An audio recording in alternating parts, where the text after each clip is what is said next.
आज के लेक्चर में हम बोल्टेड कनेक्शंस के बारे में फर्दर और पढ़ेंगे। बोल्टेड कनेक्शंस जो होते हैं उसमें जो मेनली दो तरह के बोल्ट्स आपको लेने हैं काम में, एक ऑर्डिनरी बोल्ट्स हैं और दूसरे हैं हाई स्ट्रेंथ बोल्ट्स। तो हाई स्ट्रेंथ बोल्ट्स के क्या एडवांटेजेस हैं ये देखते हैं। हाई स्ट्रेंथ बोल्ट्स को HSFG high strength friction grip bolts भी बोलते हैं और ये रिजिड जॉइंट प्रोवाइड करते हैं। इनके बीच में कोई स्लिप नहीं होता, ये मेंबर्स को एक दूसरे पर फिसलने को, स्लिप होने को, मूवमेंट को अलाउ नहीं करते हैं, इसीलिए इस तरह के जॉइंट को हम बोलते हैं रिजिड जॉइंट। सेकेंडली जो इन पे क्या है, high strength friction grip bolts हैं, जब इनको हम लोग बोल्ट्स को टाइटन करते हैं तो इसमें क्लैंपिंग के दौरान टाइटनिंग करने पे इसमें टेंसाइल स्ट्रेस प्री टेंशनड हो जाते हैं ये, और इसके कारण इनकी tensile carrying capacity, large tensile stresses इनमें जनरेट हो जाते हैं, इनकी कैपेसिटी बढ़ जाती है। इनमें फ्रिक्शनल रेजिस्टेंस डेवलप हो जाता है क्लैंपिंग फोर्सेस के कारण, और इस कारण ये इनकी जो स्टैटिक स्ट्रेंथ है वो बहुत ज़्यादा है। जब दो प्लेट्स होंगी उनके अंदर जब आप बोल्ट लगाएंगे और बोल्ट को टाइट करेंगी तो दोनों प्लेट्स आपस में कंप्रेस हो जाएंगी, और ये जो टाइटनिंग के दौरान जो ये आपने कंप्रेशन के कारण जो फोर्सेस लगाया है यही फोर्स क्लैंपिंग फोर्स कहलाता है। और दोनों प्लेट्स जब एक दूसरे के बिल्कुल पास आ जाती हैं तो इनमें फ्रिक्शनल रेजिस्टेंस जनरेट हो जाता है।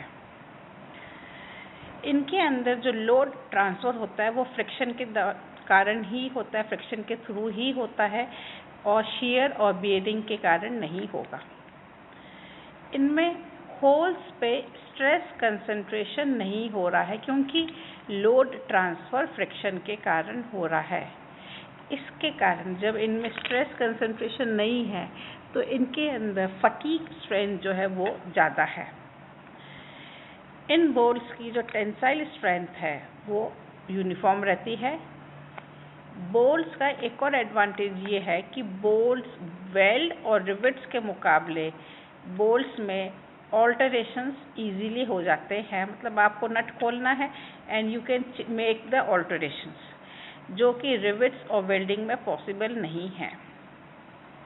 इनको बनाने में कम पर्सन ज़रूरत होती है क्योंकि साइड पे आपको सिर्फ नट बोल्ट टाइट करने हैं, वेल्डिंग नहीं करनी है, रिवेटिंग नहीं करनी है, नॉइज़ जनरेट नहीं होगी, इलेक्ट्रिक कनेक्शन की ज़रूरत नहीं है इनके साथ। इनमें ऑल्टरेशंस इजीली कर दिए जाते हैं, और ऑर्डिनरी बोल्ट्स के मुकाबले इनके जो ये बोल्ट्स हैं इनकी नंबर कम है क्योंकि इनकी ताकत हाई स्ट्रेंथ बोल्ट्स हैं ये, इस कारण इनके अंदर ओवरऑल इकोनॉमी मिलती है। अब है types of bolted joints. Axial forces के लिए, क्योंकि हम यहाँ पे एक्सियल फोर्सेस ही पढ़ेंगे, तो एक्सियल फोर्सेस के लिए जो कि बोल्ट्स के ग्रुप की CG से पास हो रहा है, centre of gravity of bolt group, उससे पास होने वाला जो फोर्स है उसको अक्षीय बल बोलेंगे। तो इस टाइप के दो बोल्टेड जॉइंट्स बनाए जाते हैं, lap joint and butt joint. Lap मतलब आलती पालती मान के जो बैठते हैं, दैट इज़ लैप जॉइंट। तो इसमें भी दो प्लेट्स एक दूसरे के ऊपर ओवरलैप कर रही हैं, तो ये लैप जॉइंट हो गया।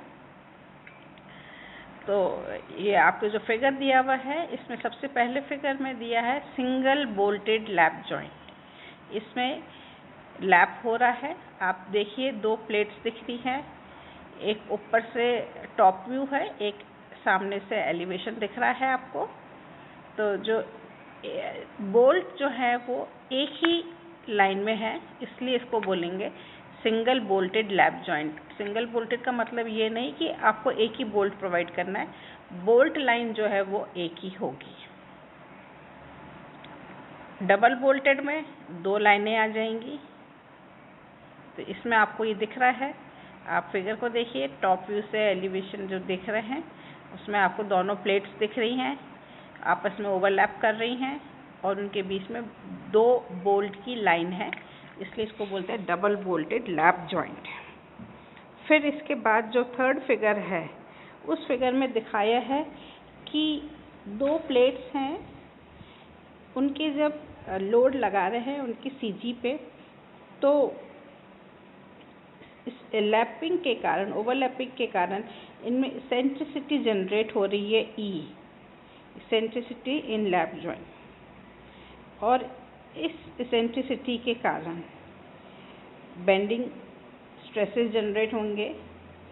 बेंडिंग स्ट्रेसेस क्या होता है? लोड इनटू ई, पी इनटू ई, तो बेंडिंग स्ट्रेसेस जनरेट होंगे।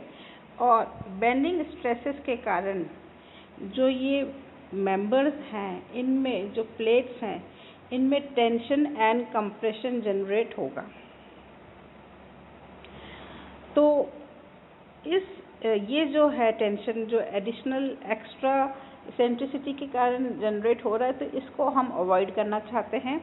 तो इसका इफ़ेक्ट मिनिमाइज करने के लिए आप डबल बोल्टेड जॉइंट भी बनाना प्रेफर करेंगे हम, ठीक है। सेकंड जो है वो है बट जॉइंट। बट जॉइंट में जो मेंबर्स होते हैं वो आपस में एंड टू एंड प्लेस्ड किए जाते हैं और उनके ऊपर कवर प्लेट लगाई जाती है। कवर प्लेट सिंगल या डबल लगा सकते हैं, वन साइड और बोथ साइड आप कवर प्लेट्स लगा सकते हैं। गिवन फिगर में सिंगल कवर, एक ही साइड प्लेट लग रही है, सिंगल बोल्टेड, एक ही लाइन है बोल्ट की, बट जॉइंट प्रोवाइड किया गया है।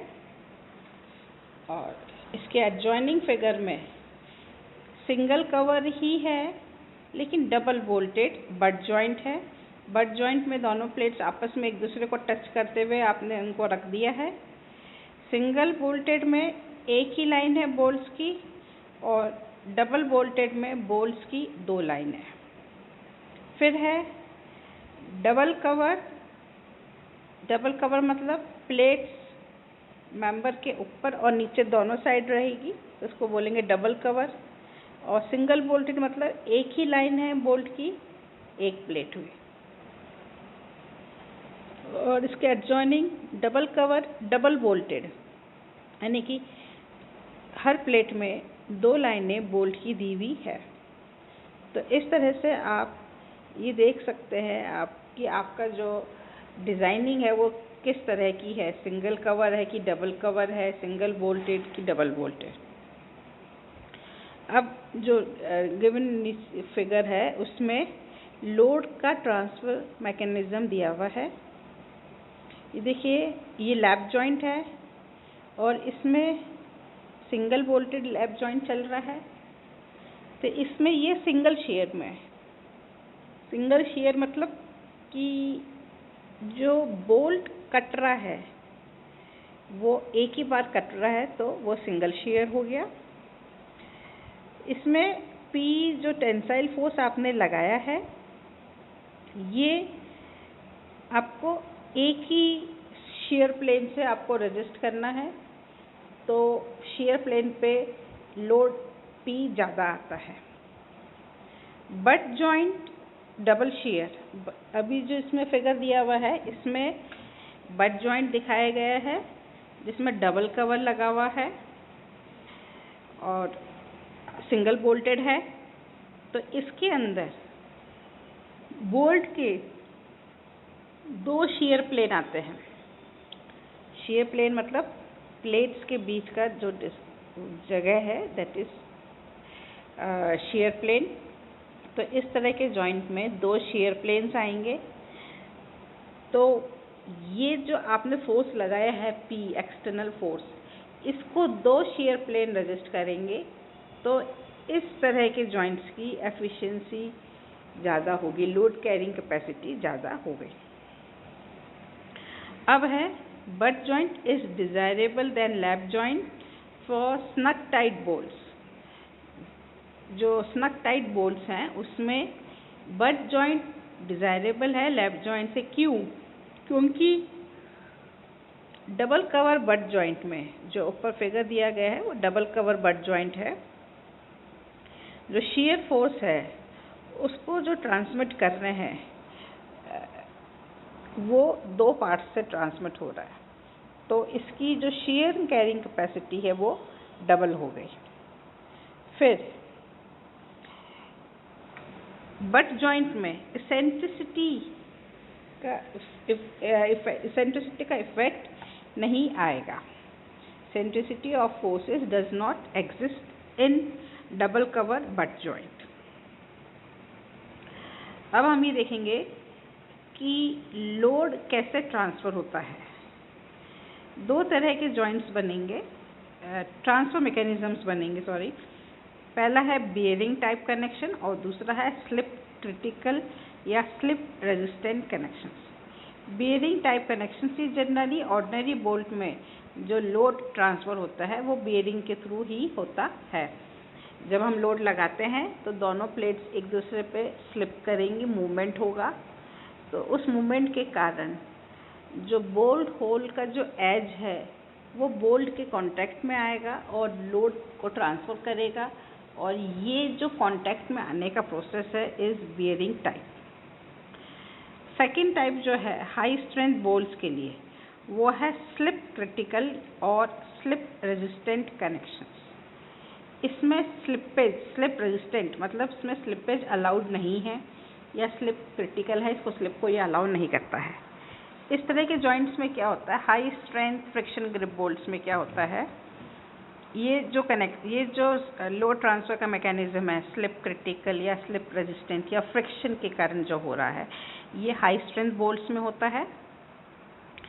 इसमें आप 2 प्लेट्स के बीच में हम बोल्ट लगाएंगे और बोल्ट को स्नक टाइट कंडीशन में रखेंगे। स्नक टाइट कंडीशन मतलब दोनों प्लेट्स के जो प्लेट्स का अपर लेयर है, अपर सरफेस है, उसको बोल्ट टच कर रहा है।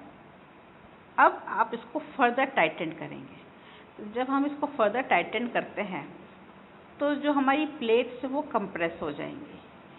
प्लेट्स कंप्रेस होगी तो वो बोल्ट पे टेंसाइल इफेक्ट, उसमें टेंसाइल फोर्स जनरेट कर देंगी, और ये जो टेंसाइल स्ट्रेस है ये कहलाता है प्री टेंशन।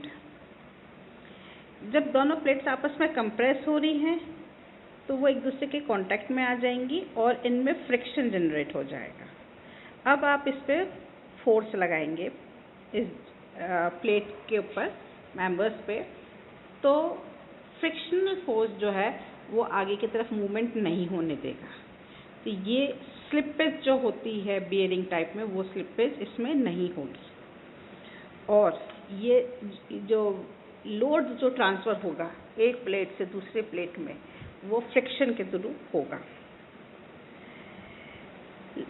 लेकिन इस तरह के जॉइंट्स में जब अगर आपने एक्सटर्नल लोड फ्रिक्शनल लोड से ज़्यादा लगा दिया, इसकी जो ताकत है फ्रिक्शनल रेजिस्टेंस उससे ज़्यादा लगा दिया, तो दोनों प्लेट्स आपस में स्लिप हो जाएंगी, फिसल जाएंगी, मूवमेंट हो जाएगा, और जो